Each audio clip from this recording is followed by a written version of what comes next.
Hey, what's going on, everybody? This is Temperistic Incorporated and Goku, and we're going to be giving you guys a little bit of a commentary and kind of our ideas of what you should be doing on Haven Extraction. And just going to start it up here. And also, this is brought to you by Average Pro Gamers. Are you trying to become pro, but just an average gamer? Join us today to learn new tips and tricks on how to become a pro, an average pro gamer.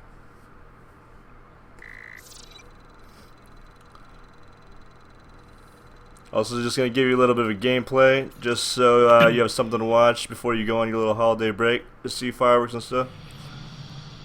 So, here's Goku. Okay, thank you for the kind introduction.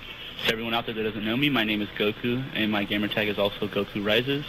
I've been playing Halo since about Halo 2, and I've taught a lot of players how to play this game, and I've decided to take my ideas to the media and kind of show the community what I've learned through my years of Halo. So I believe what's really important on a lot of these maps is the opening strat. The opening strat sets the tempo of the game. If you're not able to open the game correctly, then it's going to put you in a situation where you always feel like you're playing the underdog role. And it's never good to feel like you're the underdog because then the pressure is constantly on you to make the play, and it's a lot harder. So what's really important is controlling the tempo. Off the start of the game, I like to give myself the best positioning as possible. I see a lot of people run top middle. I believe this is kind of what I would call a dead zone, because as you go dead zone, you're capable of being shot from multiple directions. So from my opinion, the best thing to do is set yourself in position to put shots on the most people as possible. So off of extraction, I like to run to the bottom middle right here. As I come across, I jump through here. I look down the hall to right here by bottom close to see if the other person's coming on bottom red down in this direction. If they happen to not be coming down this direction, I'll look up to see close talk and top middle to try to get eyes on anybody that I can see. In the past, I've heard people call it eagle eyes when you look for camo or you look across the map to sight any of your opponents. It's something I think is real effective in Halo. You might be also wondering why we're doing this in Forge. The reason we are doing this in Forge is so you can see the spawn points and a lot of the breakdowns of the game to the very fundamentals and simplistic as much as it can be. I'm going to break down this video as much as I can, all the way down to the core. So as I come down here through bottom blue, I like to come through the pillars and look around as much as possible, kind of see where my opponents are. Like I said, if I don't see anybody, then I'll come down here. I'll come around bottom closed. I'll kind of peek out. I don't really like to show myself as much as possible because I feel like the less they know where I'm at, the less they can call out. So I come up right here. I put my sight on railgun right away to make sure that there's nobody going for it. I look to my right to clear off red street. I take one more look down bottom red to make sure nobody's came on a slower route to flank me while I'm doing my thing. And once I've secured my position on the map, then I'll extend forward and grab the railgun. From here, what's really important is listening to your teammates and communication. Look for any of your teammates that did push top middle for the extraction and see if they're getting shot or they need your help. If it is very urgent that they need your help, then pull your power weapon out and extend a little bit to the leg right here and try to help them out. If it's not very immediate for you to help them or you have another teammate in a position, then do your best to small talk and communicate them into position. For example, if I was right here and I had a teammate top middle needing help, I would communicate to Nick or Temperistic from the other side of top middle to help him without me having to run towards him, because a lot of players make a very fundamental mistake of using tunnel vision. They'll be from one place and they'll see somebody across the map and they'll run in a direct line towards them. This is one very fundamental mistake that you make, because as you go towards them, you leave your back open for flanks. You are also in the dead zone. You're capable of getting shot from any direction. So it's very important that you secure your positioning on the map. Halo is a lot more about positioning and tempo than it is about getting kills. The misconception of the situation is a lot of people play Team Slayer off at the start of Halo, so in their opinion they think it's all about kills. But this isn't that kind of game. On the competitive scene, it's a lot more about holding roles and positions. When you play competitive Halo, you're bound to see a lot of players that support and they go negative, but a lot of times they're the most important player to their team. And so, in this position, I would come up here, do my best to control the tempo of the game. I'm going to look up here, I'm going to look right, I'm going to look left constantly back and forth to get my eyes on the first person I can see. The first person I see pushing from one of these bridges is going to enable me to know which spawn point they've received. For example, if I push down this up to closed and my teammates died on blue, and then I see one of their teammates push out of blue, I know that the rest of their team is going to come from blue. So I'll jump up here, look bottom blue, look down blue bottoms, kind of get a direction of where they're going, see if they're going open or if they're going bottom close. Off of this, what's also really important and why we're doing this is Forge, you can see the spawn points. Because, for example, like say you see one person running bottom blue and he comes across this position right here by this pillar, there's a spawn point down there. And if one of his teammates is dead and he stands near that, he can actually control his teammates' spawns. A lot of people don't know how to anchor. Anchoring is a term that I've heard in Call of Duty, but I believe it's important to Halo as well. When you have a support player that can sit back and give your teammates good spawns and kind of just control the tempo of the game, it really much helps more than anything because, for example, if you have a main player or a top-notch player on your team, like a straight sick, an absolutely, one of these kind of people that hit a lot of shots that can play very well, then you want to enable him to do his best. Think of it as more like a sport. It's a team effort. If we're playing basketball and you have Kobe on your team, you're not going to sit there and keep shooting random shots. You're going to try to give Kobe the best opportunity you can to score the ball. And that's the same thing you want to look at with Halo is you want to give your best player the best opportunities to make plays. So if you have a quality main player, you want to put as many power weapons in his hand as possible. As the support player or aka anchor, you want to give yourself multiple options to get away and stay alive. So that's why I said that close talk was very important because say I'm standing close talk and I get pushed from red, I can always go blue and use communication and teamwork to stay alive, vice versa from red to blue. And so this is just a little bit of the opening strat. What's really important is your ability to rotate the map because on maps like this, you can't always completely set up at all times just because the fact that you have sprint and the shooting on this game is a little bit easier slightly. No, not even slightly. It is easier than a lot of the previous Halo games as far as, Halo 2 3. Reach is debatable. I mean, they both have a different type of shooting, but they're both a lot easier than previous Halo games. Anyways, what I'm getting at is, for example, you got to pay attention to the tempo of the game. Like, if I'm standing right here, and I see that my teammates are all dead. They're all 3 down. Like, I've seen this multiple times. One kid will push towards the extraction to try to stop the other team from getting it. But what you have to understand is the only person alive, unless there's like 2 seconds on the clock, you're not going to be able to stop them from extracting that. The best thing you can do is put yourself in position to get a counter extract. So, for example, if you see that they're extracting it on red, instead of pushing towards them, run down red and look at a couple of these spawn points. There's one right here. There's multiple red spawn points down bottom red ramp, and there's also one down here on the bottom of red. So if you can enable yourself to get around any of these spawn points, you can spawn your teammates near you. And if you can spawn your teammates near you and say come up red ramp, and you're still playing support, don't forget this, as you come this way, you'll find there's a light rifle on either side of the map. And you can grab this rifle, and this will enable you to play your position a lot easier. And as you can see, here's some of the starting spawn points. These also work for spawning your teammates. And so as you come up this ramp, you can look and you can get a good view on the extraction. And if you have a light rifle on the extraction, you automatically make yourself a priority to the other team because the fact that the light rifle is one of the quickest killing guns on this game enables you to completely defend the extract more than you would have from the closed. The only reason you started a closed was to give your team a better chance. But the fact that your team lost the opening battle, you want to come here and give yourself a chance to still win, the opening extract because anytime you give your team a situation to be in the lead, you control the tempo of the game. You're not going to be the one, working to not lose. You're going to be the one to protect your win. Like, for example, if it's 1-0, you don't need the next extract. All you have to do is make sure they don't get the next extract. And a lot of people forget this. They overextend and they push themselves in bad positions in the map, and that's why a lot of the games seem so chaotic and random, but Halo is not really a random game, and it's not a luck game. It's a game based off of consistency and skill. And it's, for example, if you were to go to the Lakers or the Celtics or one of these NBA franchises and not know how to dribble the ball, but you had the best three-point shot ever in the world, you still probably wouldn't be a starter. You probably wouldn't even be on the team just because you have to master your fundamentals before you can play anything on a competitive pro level. Same thing with Halo. Until you can master your fundamentals, you really can't play on a capable pro team. So, going from there, and try to move forward a little bit. I feel like I'm stalling a little too long. After the initial first extraction, you're going to have the extraction that comes right here. And why this is really important is because you still have this light rifle. Now you're able to look at this one. B is usually one of the hardest extracts to cover, just because it's a lot of chaos. There's a lot of people trading kills. But in all honesty, if you can get the extract for your team and you're able to get eyes on it with light rifle, it could be a very easy extract for your team. But in certain positions, you're going to realize that a lot of people are going to keep sprinting towards it. There are going to be a lot of trading kills and things like this. What I feel is real important is enabling your teammates to get really good spawns. So, for example, say you're right here, and you realize that the other team has the extract. You're not able to get them from, stopping to get the extract, and that's when you have to be willing to be smart enough to adjust your strategy. And you have to put yourself in the same position with a different angle. For example, if you come jump down here, bottom red, you will see that there is spawn points down here, and there's also pillars for cover. Why this is important is because you can get eyes on bottom blue from right here, also eyes on bottom closed, and you're able to spawn your teammates anywhere near you if they need to. And so this is very crucial to your role. I've tried to teach multiple players how to play support and they kind of misunderstood it because they constantly try to kill people. Understand, as a support player, you could get 0 kills. If your team still wins, you did your job. So, from that understanding, you want to constantly put shots on people. Anytime you have 2 or 3 shots on one person, look for your next target. Don't look to finish the kills. Communicate and angle yourself to control the map as best as possible. And so, as we come down here and we look at this extract, we'll see that the most likely the other team is going to be on the opposite side of the street.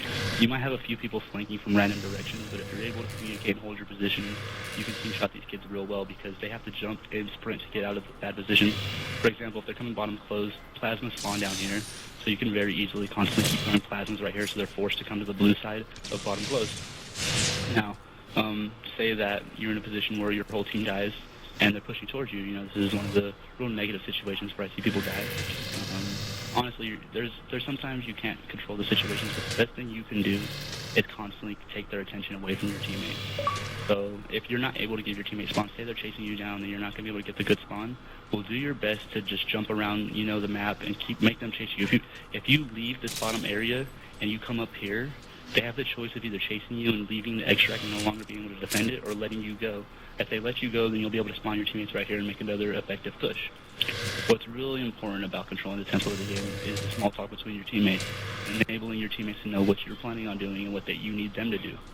A lot of people blurt callouts out, but they don't listen, so it goes both ways. You can't just call out, you also have to listen to callouts. And so going off of that, the B extract, is pretty simplistic. It's not the hardest. And then, going to C extract, I'm gonna turn over the mic to my buddy Temperistic because you've gotten about 2 opinions from me on 2 different extracts, and this video is a dual commentary.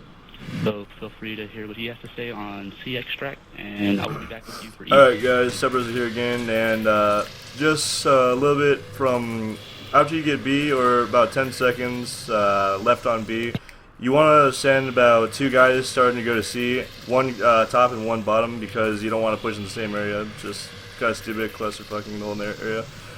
And the last 2 guys can just watch it, and they'll be good. And coming down here at C, you want to, the guy on the bottom, he wants to just wait for the guy on top, because if they're controlling the plats, then you'll just go for it, and it's not a 1 second extract, it's 3 seconds, so they can just throw 2 nades from both plats and you're going to be dead, and then they'll just double team the guy at top mid, and that'll be that. So once the guy at top mid confirms that the area is clear, you can get it, and he can either drop down, or the other 2 guys can come from the tunnels down to bottom blue or bottom red, and convert on the guy's bottom mid that's trying to stop you. And then once you get control of it, what I like to do with my team is 1 guy stands in a corner here, either on blue or red, because the guys on the plat don't really look down, because you're going to have a guy, hopefully with a sniper, back over here watching the plats. And then you don't want to wait for them to push you. You want to hold top mid and stay on the plats and just check the spawns, because they're going to be spawning hawk or red or blue. And once you know where they're spawning, after you kill them, you just look at the next ones. And and one more thing I want to talk about: don't convert it right in the middle. Try to convert it on the blue side or the red side, because that'll just make it easier for you to control. And you won't have to have a guy necessarily on both plats. You could have a guy up here on the nerd, and you can have a guy up on top blue. And the nerd guy, he'll just be up here, and it doesn't really matter where you're up on the nerd. Just like I like to go on the highest point, just because they don't really have that much of like a viewpoint on me when they're jumping hawk to top mid. So I'm going to be kind of hidden. And so let's say they both come bottom mid and then double team my buddy down at one of the corners at bottom of the extraction, down at bottom open. After they kill him, they're going to go for the extraction, because hopefully there's no one else on your team that's on open. Hopefully the sniper guy is going to be on top blue or top red, or on one of the plats. And I'll just throw 2 nades down here, or 1 nade, and clean them up, because I'll have a really good view on it. And then after that, 10 seconds left on the extraction, you still have it. The guy on the plat, he's going to be going on blue side, because that's what you're controlling. And all you have to pretty much watch is Hawk, and the guy on top blue can just throw. Let me go top blue and show you. He doesn't necessarily even have to move. He just throws 2 nades, one right there, and banks off there, and then it banks kind of off there, and you can make them both weak, and it should be easy to extract because it's 3 seconds. And then after that, don't go on the landings unless you know that they're spawning red or blue, and you can get a pretty good spawn kill, because one guy might lift up red landing usually, and then 2 guys push top red, and then there's always going to be a guy on hawk. And that's another thing on top mid extract that you want to control is the hawk, because that guy is pretty much the middle point guy. He can see both sides, and if he has nades, he can get the guy if he's trying to get it from top open. And so you're gonna have a guy top blue sniping, or actually you could rotate the guy with the sniper to hawk, and that'll be pretty easy because he can see the guys at top red going to bridge, because they're probably only gonna send one guy to red street and to kill you if they know you have the sniper there. And that's pretty much the top mid one. If they spawn open and you're playing a pretty good team, they're just gonna push the bottom. No reason to drop down and chase them. And the only reason that they're gonna not push bottom is if they're grabbing that snipe, and it should be easy for you to kill them because you have the high advantage. Top mid one I'd say is pretty much the easiest one because it's simple. You just have to hold top, and that's that. So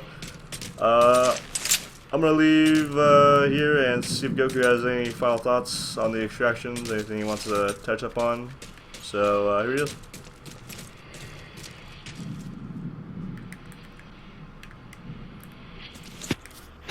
Yeah. Alright, can you hear me? Okay, sorry about that.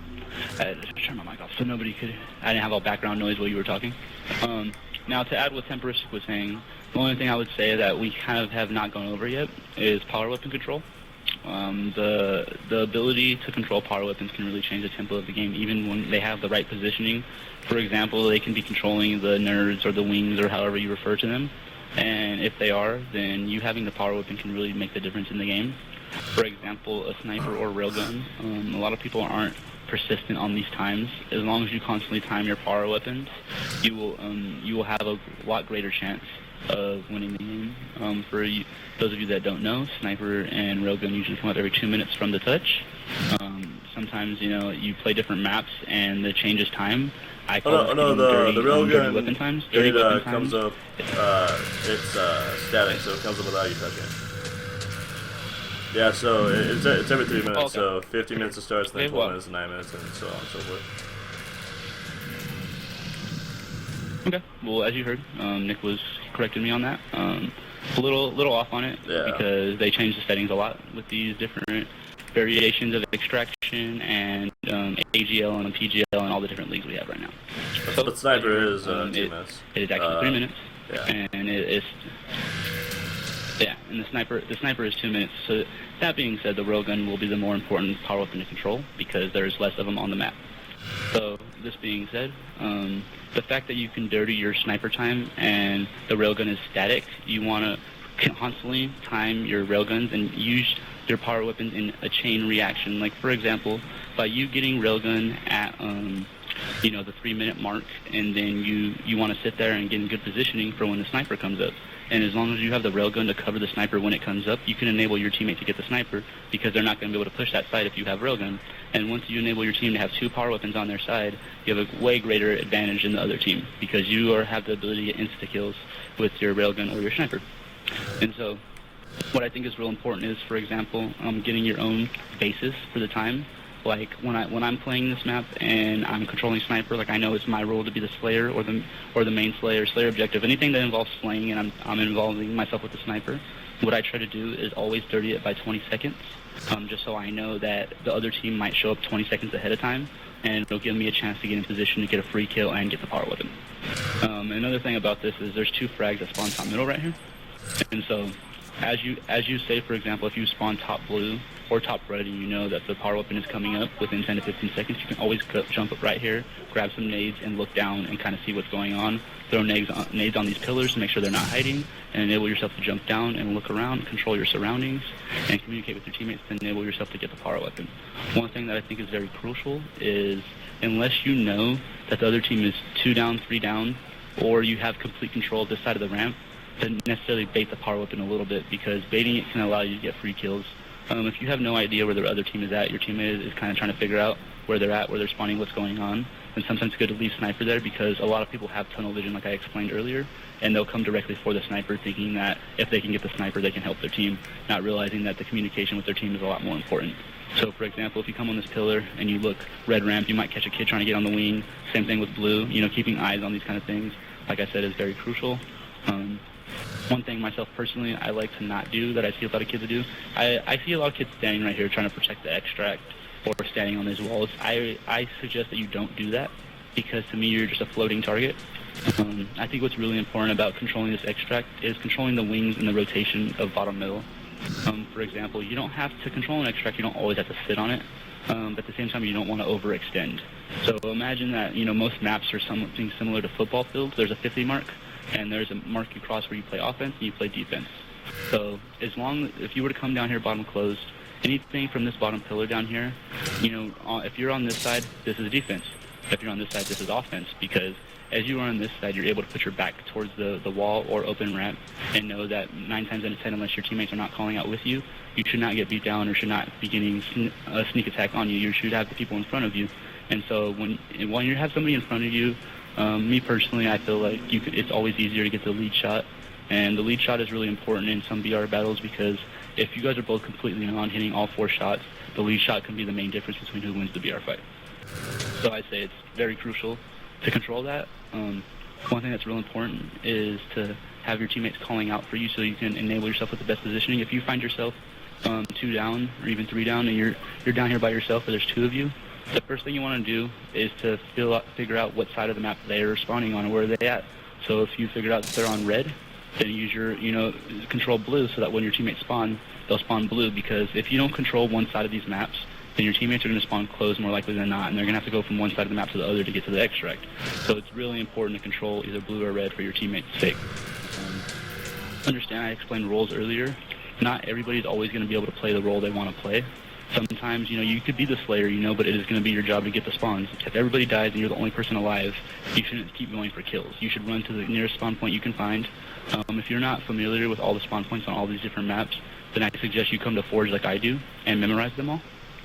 And that being said, I feel like we've gone over Extract C pretty well. If you have any other suggestions, Nick, go ahead. If not, then continue. Well, just a side note, you said at the beginning like lateral control is crucial because it's a 4-shot kill scoped in and it pretty much shoots faster than any other weapon besides the DMR, I think. And they spawn at 60 every what is it? 30 seconds. So always be checking down here. Like after each kill you get, if you have the opportunity, always check down there. Another thing that annoys me when I go in matchmaking, especially by myself, is I see kids when there's only 1 down or when the numbers are even, go for the extraction. And I'm fine if you go for the extraction when it's only nobody's touched it yet, because you're trying to get a surprise convert, and that's pretty much what I do, and I usually get it I don't know, 70% of the time. But please, unless you have 2 down, unless you have 2 up on them, one of them is down and 3 you guys are up, please don't go for it, because you don't know where the other 2 guys are, and the team shot isn't gonna be that great if it's a 2v2, because it's not gonna be a team shot, or if it's 3. You want me to explain that a little bit better?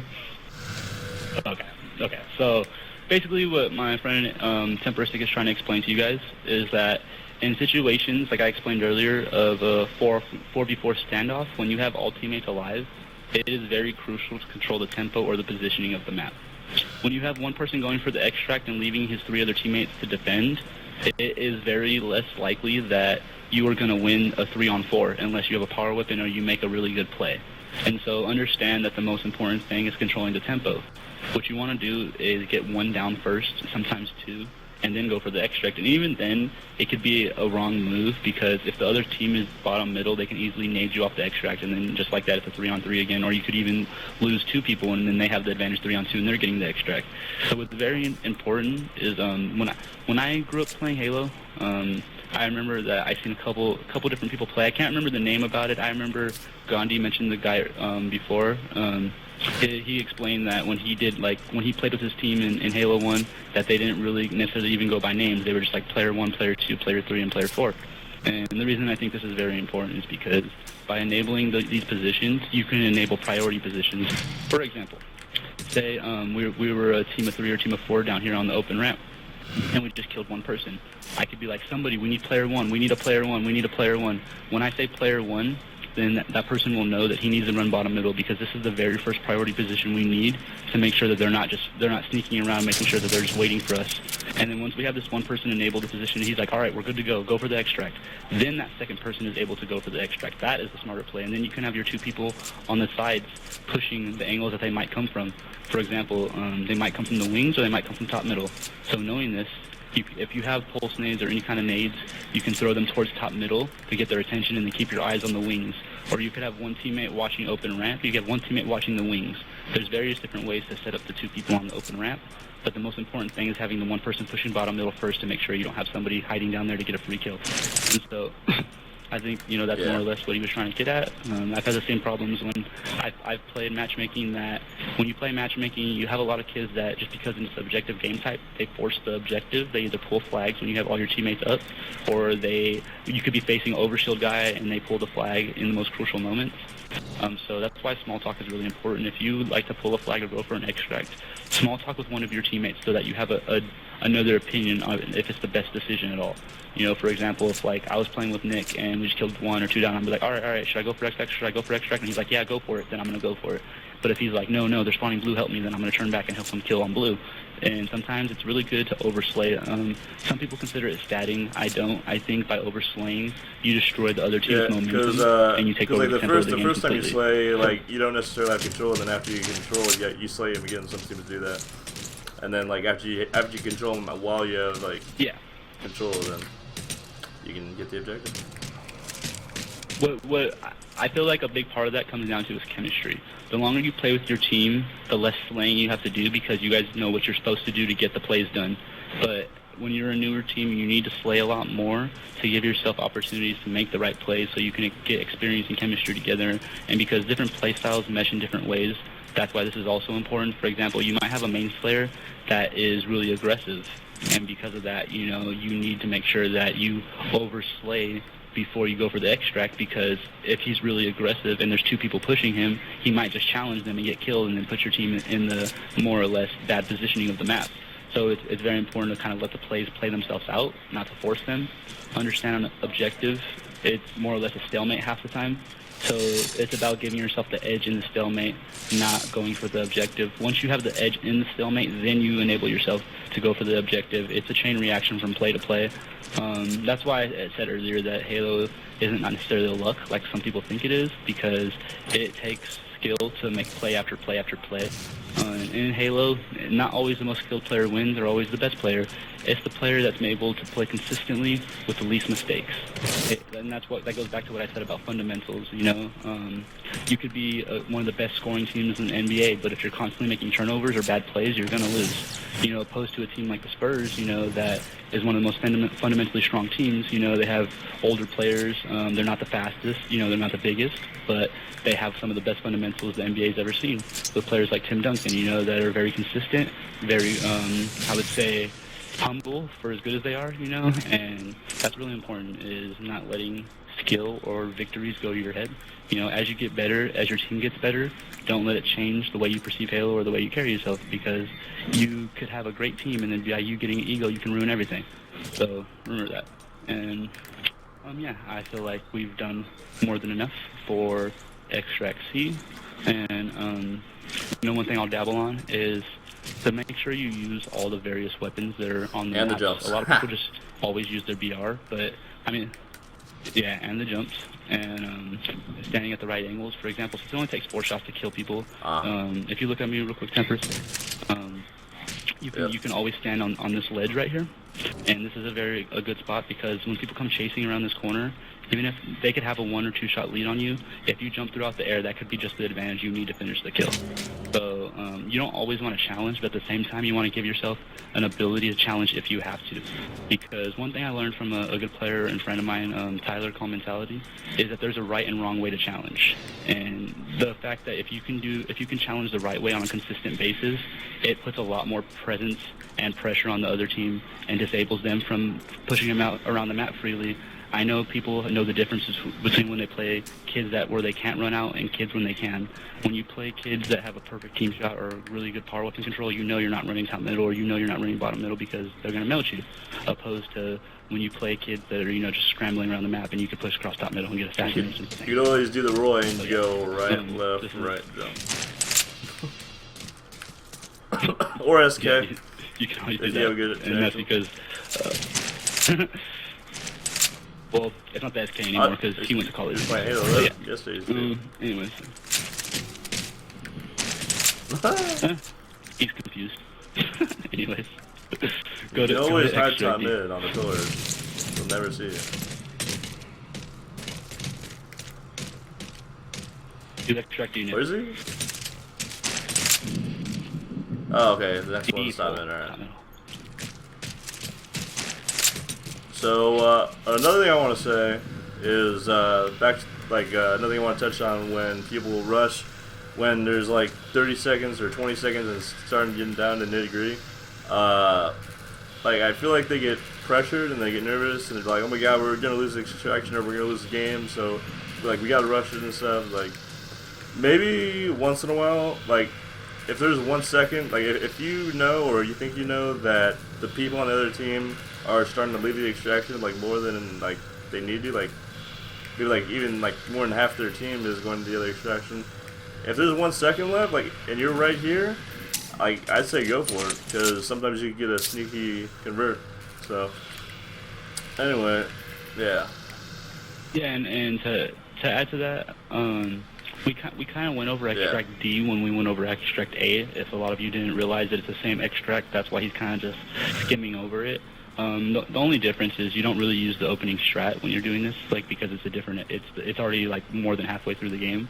The most important thing on the D extract is controlling one of the bases from the very start. When C is done at bottom middle, either sprint blue or red, whatever's closest to you, and get whatever teammates that died in that chaos a good spawn, and enable yourself to control red ramp or blue ramp. And as you control these ramps, if you are the support player, or even if you're not the support player, what's really important is putting constant pressure, like I was talking about earlier, about knowing how to challenge the right and wrong way. And the way that kind of works is peek shooting, for example, if you can see the extract right here, if your team extracts it on this side, you have no reason to push anywhere but staying right here and just constantly peek shooting and strafing. That's what I was going back to when I was saying overextending. If you have control of the map, you don't always have to push their spawns. You don't always have to push towards them because then you give them a chance to make a play. If you know that you only need 20 to 30 seconds on an extract, just stay right here and do your best to space it out. For example, I might stay right here for 10 seconds, and now that I know that 10 seconds has passed and I need to do it for 20 more seconds, I'm going to move to the window, and I'm going to do it for another 10 seconds. And the reason I'm going to change positioning is that way is because they're going to be calling me out. I'm going to be constantly getting shots on me by trying to hold on the extract.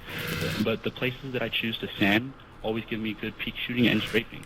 So as I go from there to here, I can always duck under this glass right here. I can always move between the pillars. And why peek shooting is so important is because while their attention is on you, your teammates are able to push on them and make different kind of various plays. And after I've been right here for 10 seconds and I know there's only 10 seconds left on the extract, I can push towards closed and finish it out on closed. And the reason that's important is because you start on red because it gives your teammates good spawns and it allows you to control the red side of the map. And then as you come close, you can see blue and red. So even if you do die, as long as you're able to put shots on all the people coming from blue, your teammates will be able to clean them up, and that should be enough to give you the last 10 seconds. E is on close again, right? Okay. And like I said, when you were repeating cycles of extracts, we've kind of already gone over them, so we don't need to keep repeating ourselves, especially with this video kind of running on. So what I'm going to do is just kind of show you how to close the game out and then go from there. And the way you would close this out is if it's a tied game, So then you want to, do what you can to wait until you win the standoff. For example, if it's 2-2, or something like that, 3-3, I don't know what the score would be, but if it's a similarity to what I'm saying, and you understand what I'm saying when I say it's a tied game, then the very first thing you want to do is win the slaying battle. This is a very good example of when you do need to overslay, because they can see the extract from a lot of different angles. And this is one of the hardest extracts to get at times. So what's very important is to overslay, but in your zone. Don't overextend. There's a very big difference between overslaying and overextending. Overslaying is when you kill a little bit more than you need to. Overextending is when you push past your team's restriction limit. And a team's restriction limit is basically when you leave the sight of all three teammates. As long as you're in sight of one teammate at least, very minimum, then you're not overextending. But the moment you leave all three of your teammates' sight, or you're not in range to help one of them, then you've overextended and made a bad play, no matter what the situation. The only situation I can say that might change that is a 49-49 and you have a one shot, that maybe you go for it. But 9 times out of 10, that's not really the case. And so what I explain is it's important to win the stalemate. One thing that I see a lot of kids doing where they make a lot of mistakes on this map is they go for constant flanks. And when you go for these flanks, you enable them to get a quick extract on you. And if they get that quick extract, you can be in a very bad situation, because this is one of the hardest extracts to fight for. So more or less, one of the better things to do is hold on your side, whether it be bottom blue or bottom red, and maybe send one kid up this lift right here and have him push bottom close as quick as possible, because he stays near his teammates and gets a good flank without leaving too far. I see a lot of people run bottom middle and try to push from bottom close. I would recommend not doing that, because that just leaves your teammates at a disadvantage. And so it's very important you communicate who's doing what. For example, I see kids get the same idea at the same time sometimes, and they do the same thing. Like, you have two kids decide they want to flank, and so they both run around, and then you only have two kids defending against like 3 or 4 people. And so it's very crucial to identify who's doing what. Like, for example, if you want to flank, you need to be like, all right, I'm flanking, you guys stay there, and like, this is why small talk is very important. And it's very important not to get tunnel vision. A lot of kids, they start slaying or they start chasing stuff and they stop talking. Sometimes it's more important to have one person talking from the start of the game to the end of the game than to have him getting kills, because it enables everybody else to make plays. The more knowledge you have, the better choices you can make. And so this has been, basically my ideas and Nick's ideas on how to play Haven the most correct way. Thank you for watching. Also, the armor abilities, like, for me, pretty much, I think they vary with every game type. And, like, just with the Thruster, Hologram, and Highlight Shield, I think every one of them, like, all three of them, like, they are there for different situations. Like, if you already have the extraction and your ordinance just came up, I think you should pick a Thruster pack, because you're kind of getting to that slaying mode, spawn kill them, like, don't let them go for the extraction. And then the Highlight Shield, to use like while you're going for the extraction, or if you're about to get the extraction, because you can protect your teammates pretty much from anything if they're only coming from one way. And then the Hologram, if they have it but you don't know where they are, and you can just throw it out there and they'll shoot it, and you could like probably go a different way. Yeah, and going off of that, what I think is I think really crucial to what you were saying is, as far as the holograms go, that can really help you, because say for example, one of your teammates does die, or you do have one person flanking, if you send out that hologram, it sends out the image that there's still 4 people there. So like, unless they're like, they have really good communication and they're communicating just as hard as you do, it could force them to make the wrong play. If they think one of you is running towards bottom close, they might run towards you to try to kill you, and then they realize that it's a hologram, or they might shoot you and give away their positioning. And so holograms, I think, are real crucial in objective game types, because it can force other kids to make mistakes. And like I said earlier, it's sometimes not necessarily about being the better team or better player, but it's about playing mistakes-free Halo. And do you have anything else to add to that, Nick? No, not really. That's pretty much it. Okay. Before we close off this video, I want to give special thanks to a couple people. I want to thank Average Pro Gamers for giving us a chance to make some of these commentaries. I would like to give a shout out to Outright Gaming for throwing these different various online tournaments and free-for-alls for everybody to enjoy. And also let people know that Average Pro Gamers themselves will be hosting a free-for-all pretty soon. In the next couple of weeks, we will have various prizes, and if you would like to find out what these prizes are, follow me on Twitter and I will be happy to tell you. My Twitter is the same as my gamertag, no spaces, at Goku Rises. Thank you for taking the time to watch this video, and I'm here to help anybody in the community that needs me, so just message me, and we're available anytime. Thank you. Have a great day.